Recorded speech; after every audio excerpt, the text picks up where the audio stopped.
বিএনপির নেতৃবৃন্দ যারা উপস্থিত আছেন, আজকে আমাদের নির্বাচনী পরিচালনা কমিটির সম্মানিত চেয়ারম্যান আসিফ মাহমুদ সজীব ভূঁইয়া, সেক্রেটারি ছাত্রশক্তি যুবশক্তি এনসিপির নেতৃবৃন্দ, আমরা আজকে এই রাতের বেলায় অত্যন্ত মর্মাহত এবং দুঃখ নিয়ে দাঁড়িয়েছি। বাংলাদেশে যে ঘটনাটি ঘটেছে এটা একটি নির্মম ইতিহাস।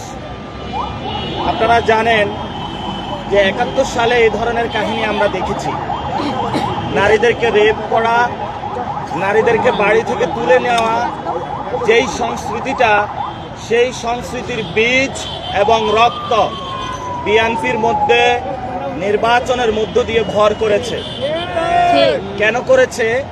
কারণ এই ইলেকশনে ভারতীয় শক্তির সাথে যেভাবে হাসিনা আঘাত করে চলেছিল এবং হাসিনার সন্ত্রাসী বাহিনী ধানের শীষে ভোট দেওয়ার কারণে যেভাবে রেপ করেছিল, তেমনিভাবে ভারতীয় রক্ত এখন বিএনপি নামক দলটির উপরে ভর করেছে।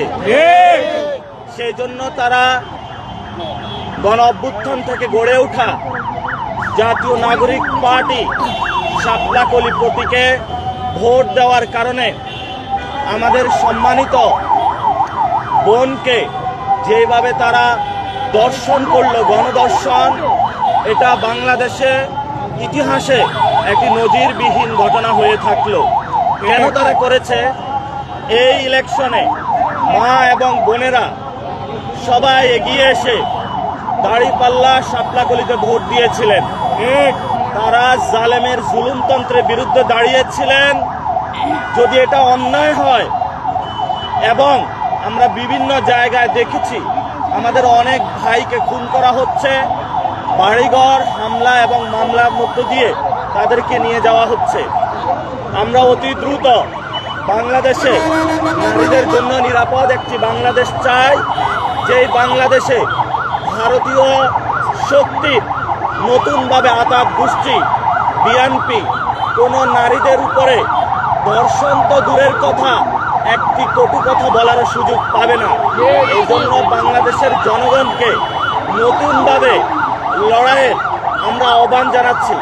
এবং আপনারা জানেন যে আমাদেরকে যেইভাবে ঢাকা ৮ আসনে হারানো হয়েছে ভোট চুরির মাধ্যমে, আমি বলেছিলাম আপনাদেরকে এই ইলেকশনে ইঞ্জিনিয়ার তারেক রহমান প্রধানমন্ত্রী হওয়ার দিকে যাচ্ছেন।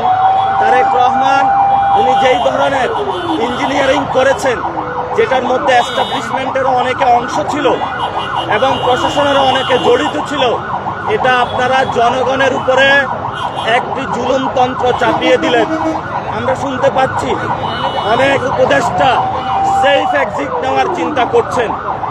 আমরা দেশবাসীকে আহ্বান জানাবো, উপদেষ্টাদেরকে আহ্বান জানাবো যে সেফ এক্সিট নেওয়ার আগে সম্পদের হিসাব বিবরণী দিন। জনগণের সামনে কি কাজ করেছেন এতদিনে, সেই বিষয়ে আপনাদের সালতামামি প্রকাশ করুন। এবং ডক্টর ইউনূস, আপনি যেই ধরনের ইঞ্জিনিয়ারিং এর সহযোগিতা করেছেন এই ঘৃণ্য বাংলাদেশ, এটা ইতিহাসে মনে রাখবে। আমরা বলেছিলাম, আপনি যখন লন্ডনে গিয়েছিলেন তখন আমরা উচ্চারণ করেছিলাম লন্ডনে আপনি সিজদা দিয়েছেন। সেটার ফলস্বরূপ যেটা আমরা দেখলাম, বাংলাদেশের এই নির্বাচনে প্রশাসনকে কাজে লাগিয়ে যেই ধরনের ঘৃণ্য সংস্কৃতি আপনি জন্ম দিয়েছেন, একটি জালেমকে বাংলাদেশে নিয়ে এসেছেন এবং তাদের মধ্য দিয়ে আমরা এখন দেখতে পাচ্ছি আওয়ামী লীগের অফিস উদ্বোধন হচ্ছে, বিভিন্ন জায়গায় আমাদের বোনেদের উপর আক্রমণ হচ্ছে।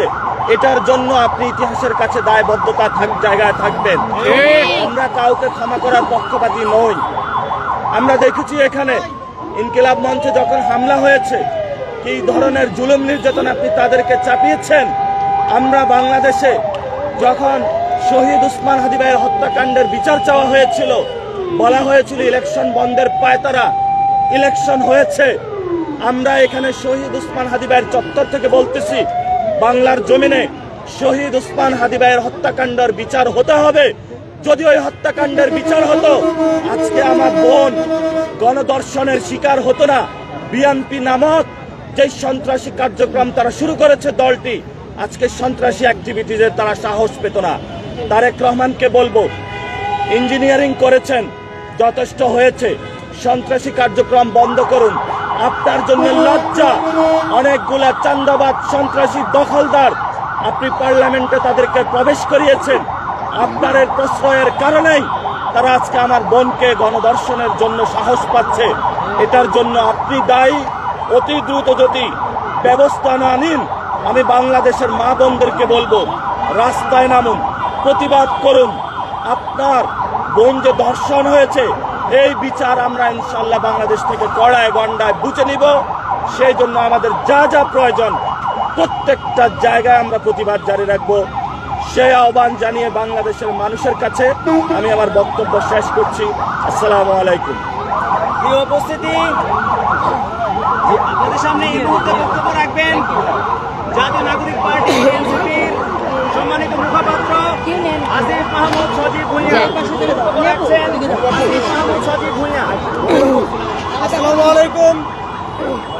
আমরা আজ ত্রয়োদশ জাতীয় সংসদ নির্বাচনের পর একটি সুন্দর বাংলাদেশে একটি সরকারের শপথ গ্রহণের জন্য অপেক্ষারত থাকার কথা, কিন্তু এমন একটি সময়ে আমাদেরকে রাজপথে থাকতে হচ্ছে। ঠিক, কারণ 2018 সালে ফ্যাসিবাদী আওয়ামী লীগ শেখ হাসিনা ক্ষমতায় থাকতে যেমন ধানের শীষে ভোট দেওয়ার কারণে, নৌকায় ভোট না দেওয়ার কারণে নোয়াখালীর সুবর্ণচরে আমার বোনকে ধর্ষণ করা হয়েছিল, ঠিক একইভাবে হাতিয়ায়, একই নোয়াখালীর হাতিয়ায় শাপলাগলিতে ভোট দেওয়ার কারণে আমার এক বোন ধর্ষণের শিকার হয়েছে। আপনারা দেখেছেন নির্বাচনী প্রচারণার সময় যারা 2018 সালে ধর্ষণের সাথে জড়িত ছিল তাদেরকে বিএনপি তাদের নির্বাচনী প্রচারণায় কাজে লাগিয়েছে। আমরা সেদিনে বুঝেছিলাম বিএনপি সেই ধর্ষকদেরকে নির্বাচনী প্রচারণায় শেল্টার দেওয়ার মধ্য দিয়ে আবারও মা বোনদেরকে একটা মেসেজ দিতে চেয়েছে, যদি এবারও বিএনপিতে ধানের শীষে ভোট না দেওয়া হয় তাহলে মা বোনদের একই পরিণতি হতে চলেছে। দুঃখজনকভাবে আমরা দেখলাম সেটা বাস্তবায়িত হলো। গতকালকে হাতিয়াতে আমাদের সেখানকার প্রার্থীকে শাপলাকলিতে ভোট দেওয়ার কারণে 3 সন্তানের জননীকে সেখানে গণধর্ষণ করা হলো। অত্যন্ত লজ্জার সাথে আমরা দেখছি বাংলাদেশের মিডিয়া যেন শপথ গ্রহণের আগেই বিএনপিকে তারেক রহমানের সামনে সেজদায় রত হয়েছে। আমরা আজকে শপথ গ্রহণের আগেই দেখলাম একজন সাংবাদিক আগেই জিজ্ঞেস করে নিচ্ছেন, আপনি অভয় দিলে প্রশ্ন করব, না হলে করব না। আমরা অত্যন্ত লজ্জার সাথে দেখছি ঠিক যেই উপকরণগুলো শেখ হাসিনাকে ফ্যাসিবাদী করে তুলেছিল সেই একই উপকরণের পুনরাবৃত্তি সারা দেশে ঘটছে। আমরা স্পষ্ট বার্তা দিতে চাই, এবারের নির্বাচনে এনসিপি এবং 11 দলীয় জোটকে আমাদের মা বোনেরা তাদের সমর্থন দিয়েছেন, আমাদের মা বোনেরা তাদের ম্যান্ডেট দিয়েছেন। তারা আগামীর বাংলাদেশের জন্য 11 দলীয় জোটকে তাদের জন্য নিরাপদ বলে সিদ্ধান্ত নিয়েছেন এবং এই সিদ্ধান্তের শাস্তি হিসেবে বিএনপি ক্ষমতায় আসার আগেই তাদেরকে জায়গায় জায়গায় ধর্ষণ এবং ধর্ষণের হুমকি এবং জায়গায় জায়গায় বিভিন্ন ধরনের ভয় দেখিয়ে, আরেক মিডিয়ায় দেখলাম উপভোগ করার হুমকি দিয়ে তারা এই প্রতিশোধ নিচ্ছে। আমরা স্পষ্টভাবে বলতে চাই, বাংলাদেশের যে 46% জনগণ আপনাদেরকে ভোট দেয়নি, বাংলাদেশের যে 46% মা বোন এবং তরুণরা আপনাদেরকে ভোট দেয়নি, আগামীর বাংলাদেশে তাদেরকে বাদ দিয়ে বাংলাদেশ বিনির্মাণ করা সম্ভব না। আপনারা যদি তাদেরকে বঞ্চিত রেখে, তাদেরকে দমন পীড়নের মাধ্যমে, তাদের বাড়িঘরে হামলা করে, আগুন দিয়ে, তাদের দোকানপাটে হামলা করে, তাদেরকে চাকরিচ্যুত করে বাংলাদেশে আবারও মাফিয়াতন্ত্র, আবারও ফ্যাসিবাদতন্ত্র কায়েম করতে চান, তাহলে আপনাদের সামনে শেখ হাসিনার উদাহরণ জল করে জ্বলছে। আমরা মনে করি, আমরা আপনাদেরকে আহ্বান জানাতে চাই, আমরা একটি সুন্দর বাংলাদেশ চাই। আপনারা দেখেছেন নির্বাচনের আগে থেকে এক ধরনের একদিকে প্রশাসন সবাই হেলে গিয়ে লেভেল প্লেইং ফিল্ডকে নষ্ট করা হয়েছে। তারপরে আমরা বলেছি আমরা গণতন্ত্র চাই, আমরা নির্বাচনের জন্য সহযোগিতা করব। নির্বাচনের আগের দিন বিভিন্ন জায়গায় কেন্দ্র দখল করা হয়েছে, তারপরে আমরা ধৈর্য ধরেছি। নির্বাচনের দিনের বেলায় মোটামুটি সুষ্ঠুভাবে নির্বাচন হলেও রাতের বেলা আপনারা ভোটের সংখ্যা নিয়ে যে ইঞ্জিনিয়ারিং করেছেন এবং ঢাকা 8 আসন যেখানে আমরা দাঁড়িয়ে আছি সেখানে আমাদের নাসিরউদ্দিন পাটোয়ারি সহ সারা দেশে আমাদের বিভিন্ন জায়গায় অন্তত 50 জন প্রার্থীকে আপনারা হারিয়েছেন। তারপরে আমরা বাংলাদেশের স্বার্থে, বাংলাদেশের জনগণের দিকে তাকিয়ে, জুলাই গণঅভ্যুত্থানের দিকে তাকিয়ে গণতন্ত্রের দিকে হাঁটছি ঠিকই, কিন্তু আমাদের শক্ত ডিসেন্ট থাকবে এবং আমরা এই আসনগুলো নিয়ে আমাদের লড়াই চালিয়ে যাচ্ছি এবং যাব।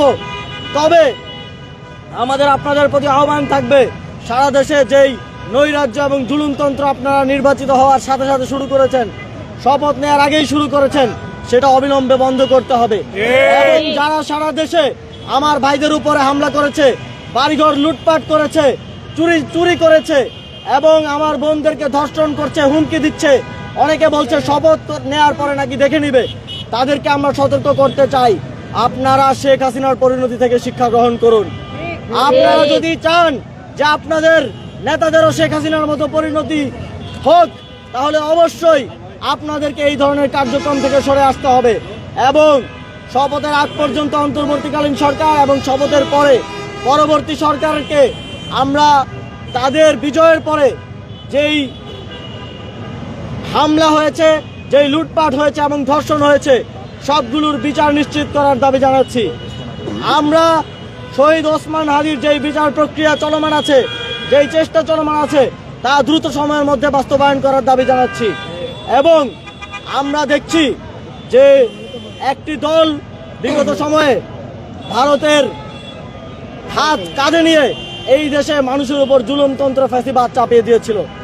আমরা আবারও দেখছি নির্বাচিত হওয়ার সাথে সাথেই তারা আবারও ভারতের কসাই খ্যাত নরেন্দ্র মোদীর হাত তাদের কাঁধে চায়। আমরা বাংলাদেশের জনগণ শেখ হাসিনার ফ্যাসিবাদী সরকারের সময়ও 2021 সালে মোদী বিরোধী আন্দোলনে আমাদের ভাইয়েরা জীবন দিতে চিন্তা করে নাই। মোদী যখন বাংলাদেশে আসতে চেয়েছিল, শেখ হাসিনা যখন মোদীকে এই দেশে নিয়ে এসেছে, একদিকে মোদীকে নিয়ে তারা ফুল দিয়ে বরণ করেছে, আরেকদিকে বাংলাদেশের জনগণ, বাংলাদেশের তরুণরা রক্ত দিয়ে রাজপথকে বরণ করেছে। সুতরাং আপনারা আবারও যেই কসাইরা এই দেশে আধিপত্যবাদ কায়েম করেছে, যেই কসাইদের লেসপেন্সাররা এই দেশে ফাঁসিবাদ কায়েম করেছে, তাদের হাত কাঁধে নিয়ে আবারও বাংলাদেশে জুলুমতন্ত্র কায়েমের স্বপ্ন দেখবেন না। আমরা জাতীয় নাগরিক পার্টির পক্ষ থেকে বলছি, আধিপত্যবাদের বিরুদ্ধে, সার্বভৌমত্বের পক্ষে আমরা এই নির্বাচনে আপনাদের থেকে ম্যান্ডেট চেয়েছি, আপনারা ম্যান্ডেট দিয়েছেন, আমরা সেই ম্যান্ডেটের সম্মান অক্ষুণ্ণ রাখব। এবং নরেন্দ্র মোদী যদি বাংলাদেশে কোনো সরকারের শপথ গ্রহণ অনুষ্ঠানে আসে, তাহলে আমাদেরকে ভেবে দেখতে হবে আমরা সেই শপথ গ্রহণের নির্লজ্জ অনুষ্ঠানে উপস্থিত হব কি হব না। সুতরাং আপনারা এই দেশকে যারা জুলুমতন্ত্রের শিকার করেছে, তাদেরকে সাথে নিয়ে, তাদের আশীর্বাদ পুষ্ট হয়ে এই দেশকে শাসন করার স্বপ্ন দেখবেন না। এই দেশের জনগণকে সাথে নিয়ে এই দেশের জনকল্যাণের জন্য আপনারা কাজ করবেন, এই আশাবাদ ব্যক্ত করছি। এবং হাতিয়াতে যেই ধর্ষণের ঘটনা ঘটেছে, দ্রুত সময়ের মধ্যে যারা এর সাথে জড়িত সকলকে গ্রেফতার করে দৃষ্টান্তমূলক শাস্তি নিশ্চিতের দাবি জানিয়ে আমাদের আজকের এই কর্মসূচি। এবং একই সাথে যাদের উপর সারা দেশে হামলা হয়েছে, লুটপাট হয়েছে, যাদের বাড়িঘর দোকানপাট ধ্বংস করা হয়েছে, তাদের যথেষ্ট ক্ষতিপূরণ এবং সেই ঘটনাগুলোর দৃষ্টান্তমূলক শাস্তি এবং গ্রেফতার দাবি করে আমাদের কর্মসূচি এখানেই শেষ করছি। আমরা প্রয়োজনে আমাদের 11 দলীয় জোটকে সাথে নিয়ে সামনের দিনে আরো কঠোর কর্মসূচির দিকে যেতে পারি। আপনাদের সকলকে ধন্যবাদ। আসসালামু আলাইকুম। সবাইকে অসংখ্য ধন্যবাদ। আসসালামু আলাইকুম।